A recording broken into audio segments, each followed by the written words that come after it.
छोरंग नाम का एक गांव पहाड़ों और घने जंगलों के बीच बसा हुआ था। यह गांव रहस्यमय था और यहाँ के लोग अक्सर एक बात कहते थे, साया मत जगाओ, लेकिन कोई नहीं जानता था कि इसका असली मतलब क्या था। गांव के किनारे एक पुराना खंडहर सा मकान था जिसे लोग साया महल कहते थे। यह मकान वीरान पड़ा था और लोगों का मानना था कि जो भी उसमें गया वह कभी लौटकर नहीं आया।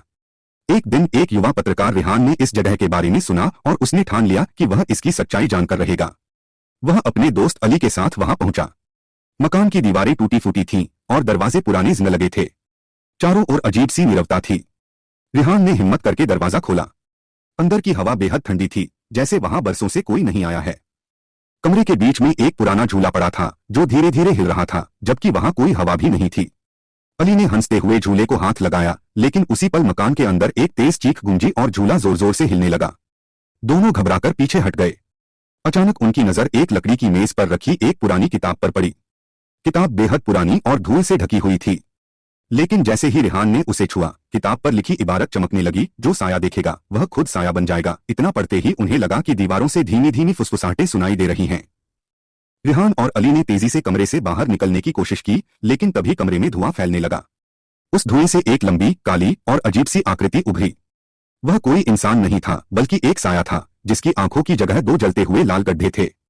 तुमने मुझे जगा दिया, अब तुम मेरी जगह लोगे, वह फुसफुसाया। रेहान और अली के पैर जमीन से चिपक गए, जैसे किसी ने उन्हें जकड़ लिया हो। अली ने अचानक जोर से चीख मारी और जमीन पर गिर पड़ा। रेहान ने डर से देखा कि अली का शरीर धीरे धीरे पत्थर में बदल रहा था। फिर उसका साया लंबा होकर काला धुआं बन गया और दीवार में समा गया। अली अब नहीं था, वह हमेशा के लिए खो चुका था। रेहान ने डर के मारे भागने की कोशिश की, लेकिन दरवाजा अपने आप बंद हो गया। दीवारों पर साए हिलने लगे, जैसे किसी कैद में छटपटा रहे हों। तभी उसे किताब की चमकती हुई इबारत याद आई, साया वहीं रहता है जहां अंधेरा हो। जहां रोशनी होगी वहां साया नहीं होगा। रेहान ने तेजी से जेब से लाइटर निकाला और पास रखी मोमबत्ती जला दी। कमरे में रोशनी फैलते ही वह काली आकृति पीछे हटने लगी। उसने मोबाइल निकाला और फ्लैशलाइट ऑन कर दी।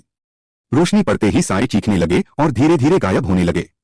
लेकिन जब वह दरवाजे के पास पहुंचा तो उसने देखा कि उसका अपना साया अचानक हिलने लगा। रेहान, अब तुम मेरा हिस्सा हो चुके हो, एक धीमी फुसफुसाहट आई। रेहान ने डरते हुए जल्दी से किताब को आग में फेंक दिया। किताब जलने लगी और अचानक पूरे घर में जोरदार कंपन होने लगा। और फिर सब कुछ शांत हो गया। रेहान की आंखें खुली और उसने खुद को मकान के बाहर खड़ा पाया। सूरज चमक रहा था। क्या यह सपना था?